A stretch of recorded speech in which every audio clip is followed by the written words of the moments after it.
आणि एक महत्त्वाची बातमी नागपूरमध्ये आहे। नागपूरमधल्या उमरेड तालुक्यातील नांद या नदीला पूर आलेला आहे। या पुराच्या पाण्याचा फटका वर्धा आणि नागपूर जिल्ह्याच्या सीमेवरील गावांना बसलेला आहे। नदीवरील छोटे पूल पाण्याखाली आल्यामुळे काही गावांचा संपर्कही तुटलेला आहे। तर आपण ही दृश्य पाहतोय, नागपूरच्या उमरेड तालुक्यातील नांद नदीला हा पूर आलेला आहे आणि यामुळे जनजीवन विस्कळीत झालेलं आहे। पुराच्या पाण्याचा फटका वर्धा आणि नागपूर जिल्ह्यातल्या गावांना बसलेला आहे। नदीवरील छोटे पूल पाण्याखाली गेलेत, गावाचा संपर्क सुद्धा तुटलेला आहे।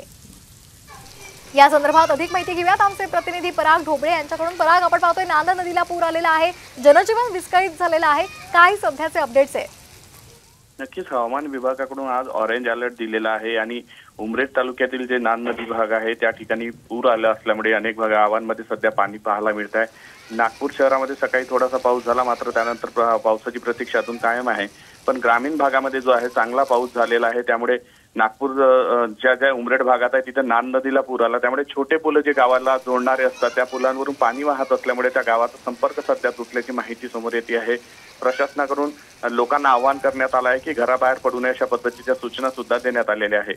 अगदी पराग, धन्यवाद आपण दिलेल्या माहितीसाठी।